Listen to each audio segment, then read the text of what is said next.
Brought to you by Edgeless Diagnostics. Edgeless Diagnostics.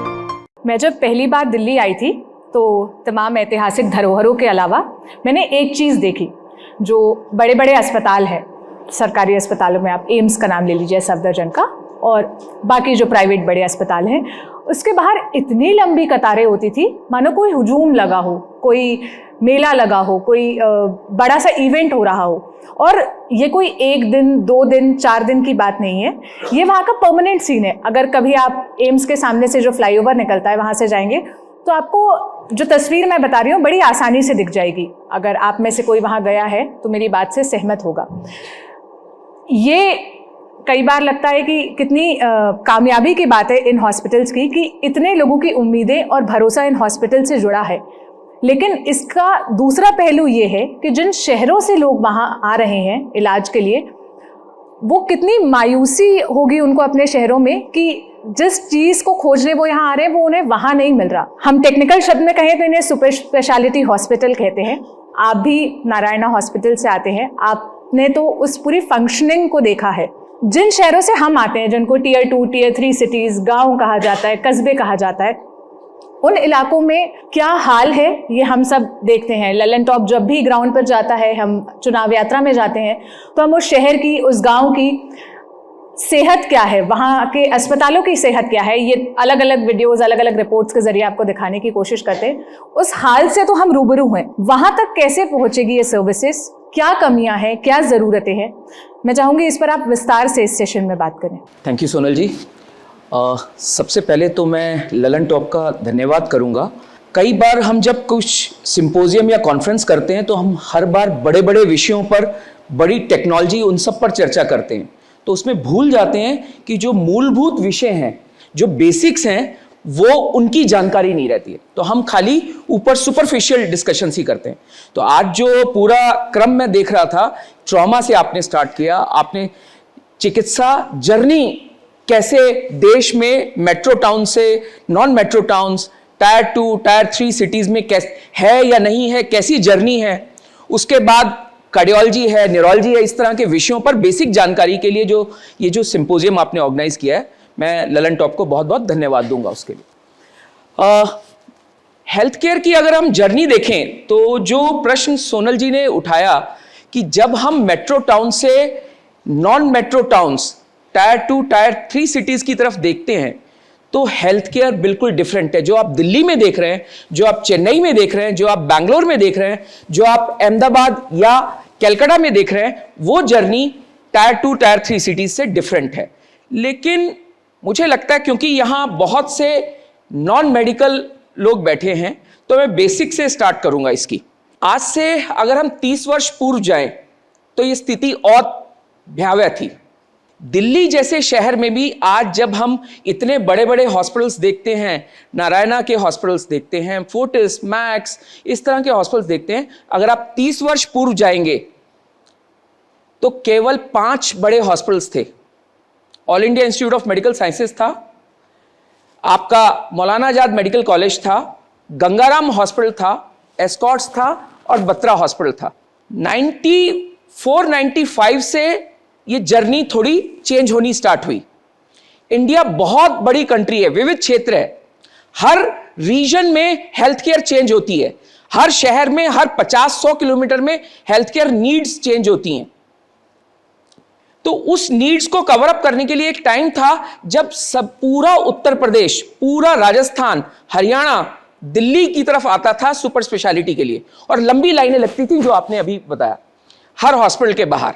और उसमें उससे पहले जो डॉक्टर मिश्रा अभी बता रहे थे, जो टाइम खासतौर पे ट्रॉमा में या किसी भी ऐसी डिजीज में, कार्डियोलॉजी में या स्ट्रोक हुआ तो टाइम वेस्ट बहुत होता था और पेशेंट अपनी जान, जो परिवारजन है, अपने पेशेंट की जान नहीं बचा पाते थे।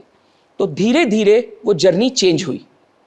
वो जर्नी चेंज हुई, इंडिया जैसे जैसे डेवलप होता गया, उस डेवलपिंग स्टेज में जो हेल्थ केयर नीड्स हैं उनको कवर अप करने के लिए पब्लिक प्राइवेट दोनों की एक पार्टनरशिप आने लगी। वो आते आते ऐसा हुआ कि कॉर्पोरेट हॉस्पिटल्स की एक चेन बनी और वो बहुत अच्छी निर्णायक भूमिका निभा रही है आज के समय में। आज अगर आप देखें तो जो पंजाब के भी माइक्रो टाउन से जो पेशेंट पहले दिल्ली चलकर आता था, या यूपी के भी गांव से जब पेशेंट चलकर आता था, आज उसको एक डेस्टिनेशन मिला है, अपने ही प्रदेश में कहीं ना कहीं डेस्टिनेशन मिला है। लखनऊ में बहुत अच्छे सेटअप्स हैं, बरेली में बहुत अच्छे सेटअप्स हैं, कानपुर अच्छा डेवलप हुआ है, जलंधर बहुत अच्छा डेवलप हुआ है, लुधियाना बहुत अच्छा डेवलप हुआ है, अमृतसर डेवलप हुआ है, आपका फरीदाबाद गुड़गांव अच्छा डेवलप हुआ। इसी तरह से, ये मैं नॉर्थ इंडिया की बात कर रहा हूं, लेकिन पूरे देश में अगर हम देखेंगे तो मेट्रो टाउन्स के आसपास 400 से 500 किलोमीटर के रेडियस पर जो पेरिफेरल थी वो धीरे धीरे नीड्स संक्राइज्ड हुई। लेकिन ये जो जर्नी है ये इतनी आसान जर्नी नहीं है। जितने बेड्स चाहिए इंडिया में उतने बेड्स नहीं है, ना प्राइवेट ना पब्लिक में, गवर्नमेंट में। उससे ज्यादा सुपर स्पेशलिस्ट डॉक्टर्स नहीं है। सुपर स्पेशलिस्ट डॉक्टर्स नहीं है तो उसके लिए आपको शहर में आना ही पड़ेगा, आपको मेट्रो टाउन्स जाना ही पड़ेगा। तो एक जो पिरामिड है हमारा हेल्थ केयर का, हम सबको, क्योंकि मैं अभी जब पिछले सेशन के कुछ क्वेश्चन सुन रहा था तो उसमें जब इंट्रोड्यूस करा रहे थे तो कुछ लोग अलग अलग मैनेजमेंट इंस्टीट्यूट से हैं, तो हेल्थ केयर का जो पिरामिड है वो कुछ इस तरह से है कि आपके पास एक बड़ी लेयर में प्राइमरी सेंटर्स हैं, प्राइमरी मेडिकल सेंटर्स हैं, जहां खांसी सर्दी जुकाम बेसिक नीड्स के लिए आपके हर शहर हर गांव में वो पीएससी डिस्पेंसरीज है। उसके बाद एक आता है सेकेंडरी केयर सेंटर, जहां आप पेशेंट स्टेबलाइजेशंस या उससे बढ़कर जो नीड्स हैं वहां पर है। फिर आते हैं टर्शियरी केयर सेटअप्स। अब अगर इसी पिरामिड को हम उल्टा कर दें, तो जब हम इस पिरामिड को उल्टा करेंगे तो इसका मतलब हम पूरा लोड वो टर्शियरी केयर सेटअप्स पर देंगे। अगर मेट्रो टाउन्स में ही बड़े हॉस्पिटल्स होंगे तो पूरा लोड उन्हीं टर्शियरी केयर सेटअप्स पर चला जाएगा। तो फिर वही क्वेश्चन आ जाएगा, लंबी लाइनें, डॉक्टर्स पूरा समय नहीं दे पाएंगे, और उससे ज्यादा जो पेशेंट के अटेंडेंट्स हैं या पेशेंट हैं उनकी जान समय पर बचाना एक बड़ा क्वेश्चन मार्क हो जाएगा। डॉक्टर साहब ने अभी बताया हमें कि आगरा से कई पेशेंट्स ऐसे चलते हैं जिनके पास आने जाने का किराया नहीं होता है, तो मेट्रो टाउन्स जाएंगे तो लंबे ट्रीटमेंट के लिए खर्चा कौन करेगा? तो इसका मतलब आपके नॉन मेट्रो टाउन्स में, टायर 2 सिटीज में भी ऐसे सेटअप्स होने चाहिए जहां उनको प्राइमरी केयर, सेकेंडरी केयर मिल जाए, और उसके पश्चात अगर जरूरत है तो वो फिर मेट्रो टाउन्स की तरफ ट्रांसफर। इससे एक इक्विलिब्रियम, एक बैलेंस स्थापित होगा। और ये जो क्वेश्चन मैं जब आपके सामने रख रहा हूं तो ये अपने आप में धीरे धीरे कुछ कॉर्पोरेट चेन्स एड्रेस कर रही हैं। बहुत बड़ा चैलेंज है लेकिन एड्रेस कर रही हैं, और ये धीरे धीरे नीचे जा रहा है। अभी हम अंतिम छोर तक नहीं पहुंचे हैं, लेकिन tyre 2, tyre 3 cities, micro towns तक नहीं पहुंच पाए, लेकिन टायर 2, टायर 3 सिटीज तक पहुंच पाए हैं। आज जब आप अपनी पृष्ठभूमि देखेंगे, जितने लोग हम इस हॉल में बैठे हुए हैं, तो आपके शहरों में भी, चाहे वो छोटा शहर होगा, एक अच्छा बेसिक सेकेंडरी केयर हॉस्पिटल होगा, जहां डॉक्टर कम से कम डायग्नोस कर पाएगा, वो डायग्नोस करके आपको रेफर कर पाएगा, और वो जो इंफ्रास्ट्रक्चर है वो इंफ्रास्ट्रक्चर के माध्यम से वो टर्शियरी केयर सेटअप में पहुंचेंगे। लेकिन ये एक बहुत बड़ी जर्नी है, तो आने वाली आगे के समय में मैं आपको उस जर्नी से भी लेकर चलूंगा, और कैसे हम नारायणा हेल्थ उसको एड्रेस करने की कोशिश कर रहे हैं वो भी मैं आपको बताऊं। एक सवाल और है, ये टियर 2, टियर 3 सिटीज़ से लेकर गांव और कस्बों तक पहुंचेगा, आपने ये बात कही, लेकिन एक आम आदमी जब भी कभी कोई सुपर स्पेशलिटी हॉस्पिटल देखता है तो जाने से पहले ही कतराते हैं, क्या हम जा पाएंगे, अफोर्ड कर पाएंगे, आपको फैसिलिटी बहुत अच्छी मिलेगी, आपको ट्रीटमेंट बहुत अच्छा मिलेगा, आप इस बात पे तो मुतमईन होते हैं। लेकिन ये सवाल जो अधिकतर लोगों के मन में होता है वो कैसे एड्रेस होगा? मुझे लगता है ये बहुत अच्छा क्वेश्चन आपने पूछा है। जब भी पेशेंट के अटेंडेंट्स किसी भी बड़े हॉस्पिटल में एंटर करते हैं तो दो तरह की चीजें साथ में चल रही होती हैं। एक तरफ दो इमोशंस, दो द्वंद्व है उनके दिमाग में चल रहा होता है। पेशेंट की जान बचानी है, ट्रीटमेंट करना है। दूसरा खर्चा। अगर आप देखें ये जर्नी 96-97 से स्टार्ट हुई, क्योंकि मैं उसका पार्ट रहा 94-95 से। जब एक बेसिक लैंडस्केप स्टार्ट हुआ तो उसमें इन्वॉल्व हुआ मैं। तो 96-97 में इंडिया में इंश्योरेंस लिबरलाइजेशन हुआ। तब उससे पहले इंश्योरेंस के नाम पर हम खाली फायर इंश्योरेंस यही समझते थे और वो कमर्शियल इंश्योरेंस के प्रोडक्ट को ही समझते थे। इंडिया में हेल्थ इंश्योरेंस 96-97 से स्टार्ट हुई और 2000 के आते आते इंश्योरेंस, हेल्थ केयर इंश्योरेंस की गवर्नमेंट और नॉन गवर्नमेंट प्राइवेट प्लेयर्स भी उस सेक्टर में आए। तो एक बहुत बड़ा लाभ लोगों को मिलना शुरू हुआ, लेकिन फिर भी एक असमंजस की स्थिति। लोग इंश्योरेंस में जाना नहीं चाहते थे, लेकिन ट्रीटमेंट चाहते थे। गवर्नमेंट की स्कीम्स उस समय उतनी इफेक्टिव नहीं थी। प्राइवेट सेटअप में जब आप जाते हैं तो एक प्राइवेट सेटअप का उस ऑपरेशनल मैनेजमेंट का एक खर्चा है, तो उनको भी उसको सस्टेन करना है, तो कहीं वो बैलेंस नहीं बैठ रहा था। 2007-8 में there is a body which has been executed, which had started working on that how the healthcare expenses can be reduced। तो एक स्टडी हुई और उसमें गवर्नमेंट और प्राइवेट प्लेयर्स का और गवर्नमेंट की जो स्कीम्स हैं उनको, उनका लाभ कैसे नीचे तक जा सकता है वो मिलने। हमने नारायणा में 2009-10 में एक यूनिक मॉडल स्टार्ट किया बेंगलोर में। डॉक्टर देवी शेट्टी जो हमारे चेयरमैन हैं, he is a heart surgeon, और उनका सपना है कि quality health care should reach to the end people, to the end masses at a affordable cost. तो वो कैसे जाएगी? जब एक गांव का एक किसान का बच्चा अगर उसको वॉल्व रिप्लेस कराना है, जिसके पास पैसे नहीं है, तो क्या वह जमीन बेच दे बच्चे की जान बचाने के लिए? तो हमने एक मॉडल चलाया, 5 रुपए में आप किसानों का एक कॉर्पस बनाया और उसको गवर्नमेंट की तरफ से फंडिंग करवाई।